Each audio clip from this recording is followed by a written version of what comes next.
Well, folks, the job begins. Got the basics here.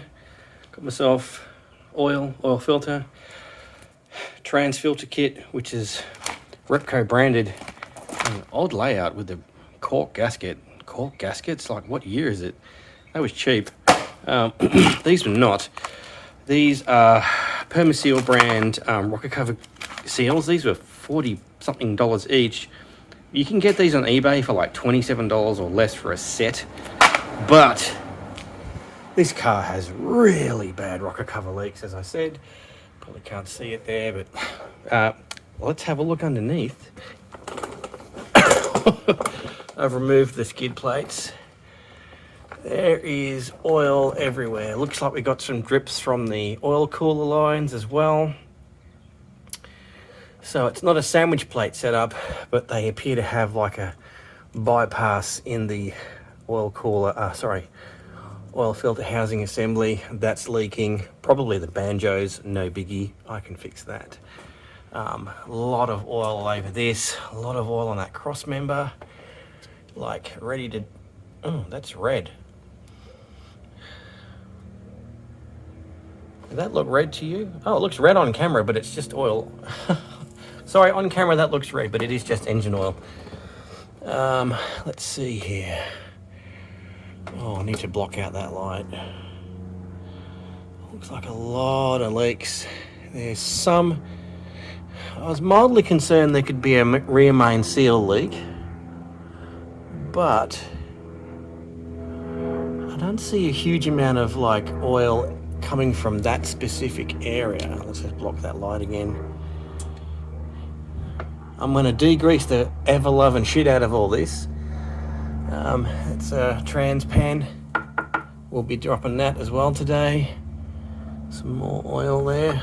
By the way, the camera's literally looking up, so if you're weird about the angles, it's because of where I'm facing. Yeah, so I'm going to change the oil, and then I'm going to basically degrease the crap out of it. And then once it's degreased, then I will run it and see if I can validate again that it's the rocker cover gaskets, change them out. And the only concern about the rocker cover gaskets is just about getting the plenum out of the way, which I'll need to, and the plenum's attached to all this gas shit. So I'm gonna just check that I do this correctly, because you know, I don't want to, as Vice Grip Garage would like to animate with his hands, like, set fire to up in my teeth. Yeah, I'll be careful with the gas stuff. Feel free to comment if you happen to know a lot about LPG, about how dangerous what I'm considering doing is.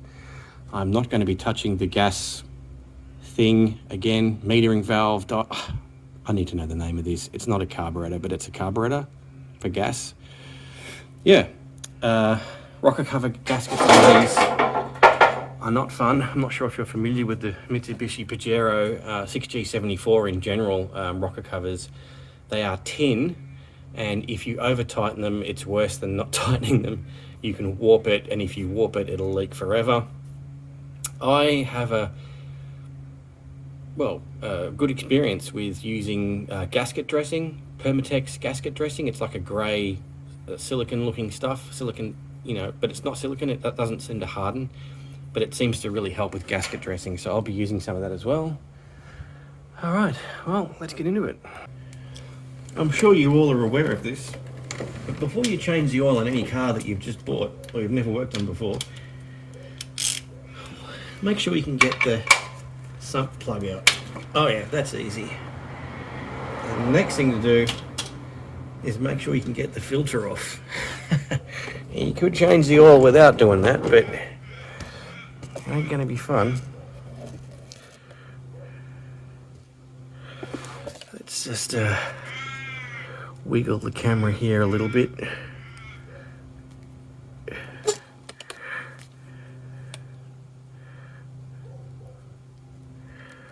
There you go.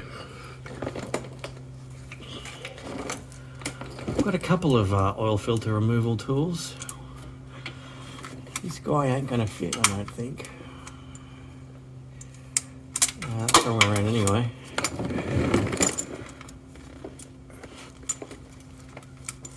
Oh, he'll fit. Oh yeah. Yeah, she's coming off. Yeah, that's ready to go hand tight. Okay, I'll put you back on my hands now, and we'll see how we go. Oh, now this oil she's pretty high up in the air. Let's see how we go. This might splash everywhere. Oh, she's coming. I'm going to put the camera down and see how we go.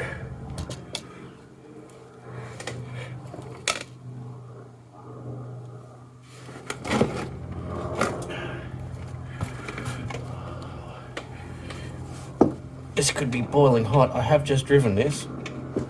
I don't want to get oil in my face. Oh yeah, there we go. I know the camera's in the way of the container. I'll just wait till the oil starts to fall a bit. That looks like pretty good oil. Look, I've owned a few 6G motors.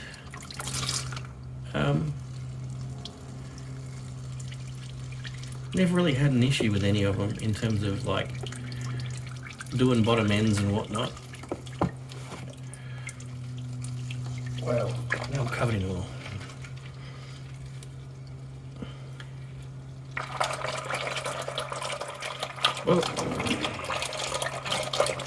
Well, it certainly wasn't low on oil. If anything, I don't know, 5 litres.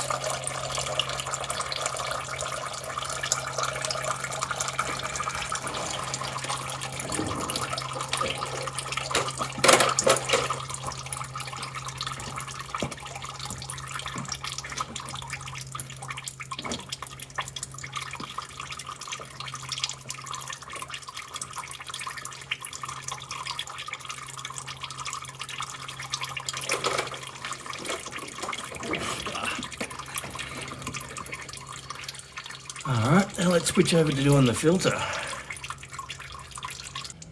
Well, while the rest of the oil's draining out, I'm going to grab this filter off. Now, I'm going to use just a tin cooking pan here. Just going to wait for the oil. There we go.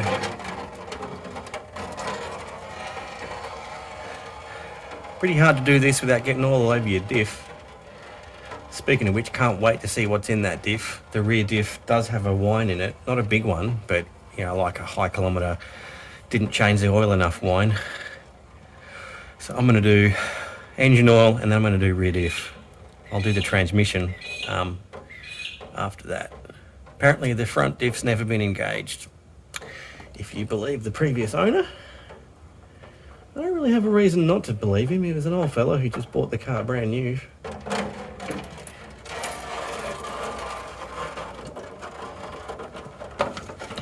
You can see any dates or anything on this. It's a Cooper, said 79. Don't see any markings or dates on it, or kilometres. However, the oil, aside from looking black from combustion, looks very clean. One might call that suspicious. It depends on how you view things. Let's have a look at these.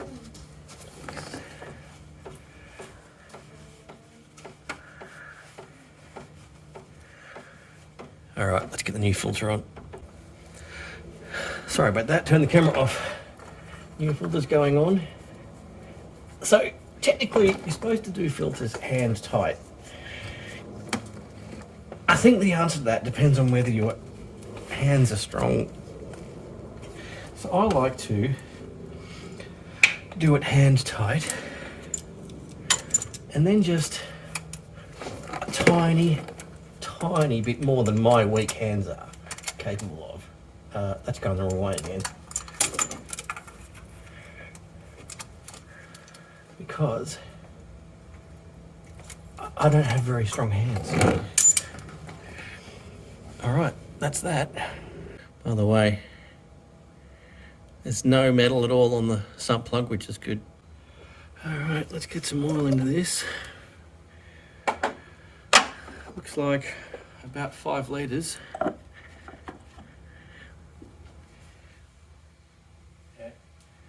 Yeah, it looks like about 5 litres on the nose. We are using Penrite HPR 1050. That's the recommended, and I imagine the 50 is because they expect these engines are getting old, which they are. Let's see how this pours, given it's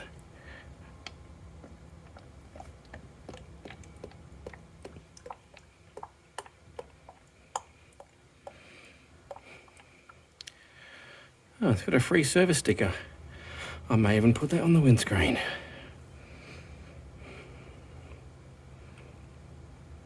I like Penrite. I kind of treat them as the Australian Amsoil. Oh, that's actually going over the top now. You're an idiot, Ed. I wonder if you saw that before I did. Well, it can't be much worse than all the oil that's already on the motor. Just poured it a little bit too fast. Yeah, well, you know, it is really high in the air. Like this, the camera's like at my head height. I've got the quick jacks in place with all of the extensions. So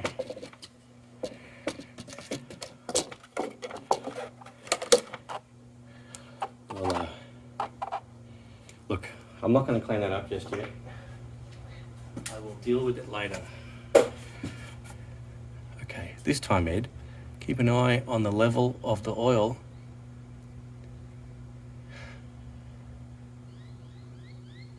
In the funnel. Oh, I'll be back. This isn't very exciting, is it? Okay.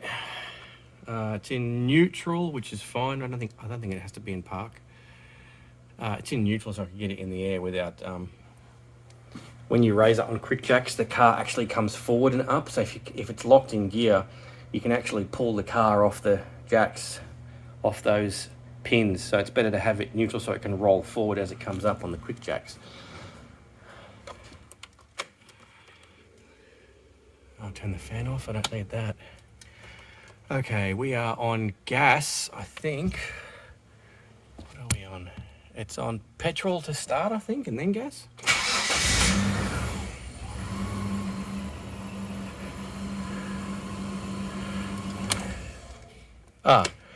Yeah, these cars don't have a oil light, you've just got the gauge.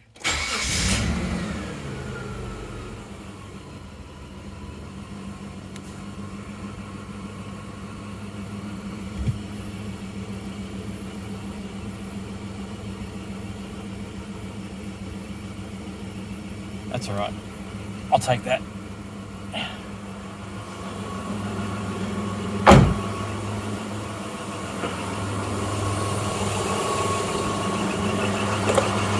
No leaks. I wonder what that squeak is. It'll be a pulley of some kind. I'll check that when the car's a bit lower. I'm going to go and do the rear diff now. One thing I did want to check is how well does it engage into four-wheel drive.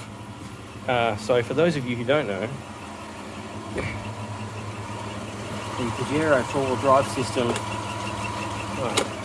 how do you get under here, is this rod which pushes into the front diff and that engages the diff. So the drive shaft's always providing input into the diff, but the diff is not engaged, and when you pull it into four-wheel drive, this pushes a pin in or out, in, because it defaults to four-wheel drive.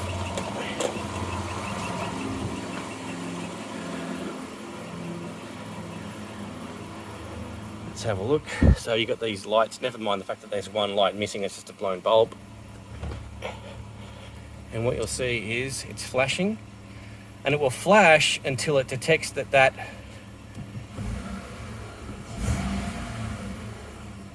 that pin is in, but let's give it a shot. Okay, so we're up in the air, there's nothing touching the wheels, we can put it in drive.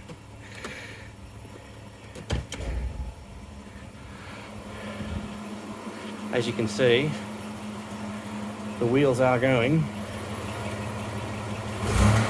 See that?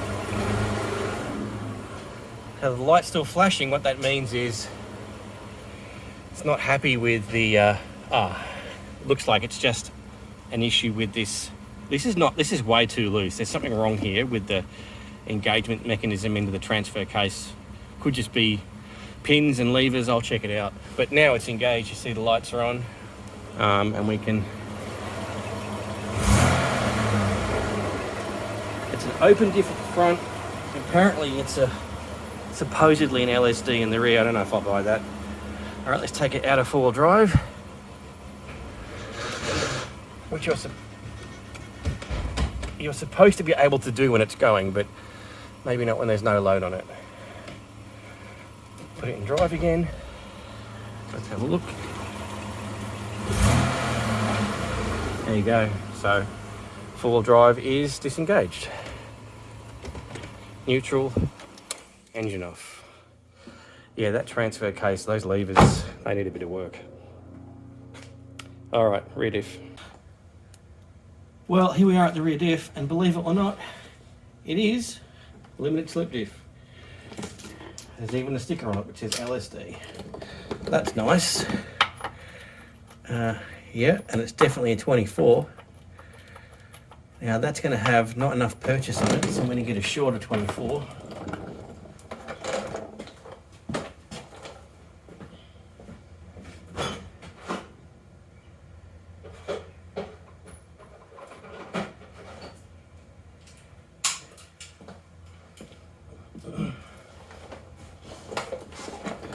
I'm gonna poke on this, see if it gives me any love.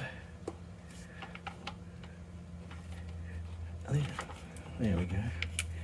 Just gonna flip that around. I'm not too, oh yeah. That's gonna need impact. Right, let's try the small impact. Now, I don't want to strip this because if I do, I'm fucked.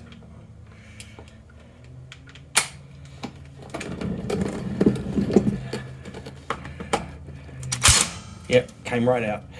It wasn't that tight. Now I might just remove the fill hole as well, so that it's got some. Yep, that's coming as well. Let's see how full it is. Oh, that's tight. You'd expect, with the car jacked up the way it is and the diff sort of leaning down in this angle, that's going to leak oil out. Here we go. Rot roll.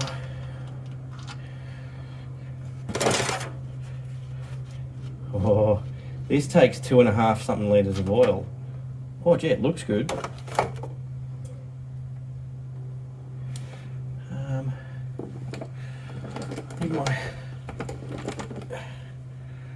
In my torch.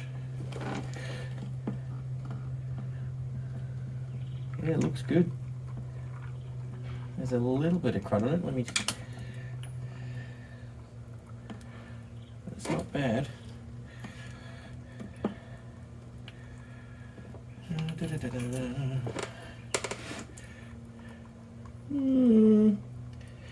There's a tiny bit of flake in that. You know, a little bit of glitter. It's got 301,000 Ks and it is making a bit of a noise from the rear diff. I can tell because when I'm driving it at about 80 Ks an hour, it starts to have that quietly. It tends to go away after about 110, but when you're driving along, it is making that noise, and you back off, it goes away. So as you unload the teeth on the ring and pinion, the noise goes away, and when you get back on the throttle and load them up, it makes that noise again. This is a beta car. We're really not going to worry about it too much. Let's let that drain and I'll fill it up. Here's something interesting while I'm here. Roadworthy. I'm going to get pinged for that, if you can see. See if the light comes on. No, you really need the light. I don't think there's a... It's on or off. Okay, I thought I had different levels of brightness, but yeah, there's cracks. Quite a few cracks in that. I'm going to zoom in. You can sort of see the cracks in the bump stop. I'll get pinged for that. They're cheap.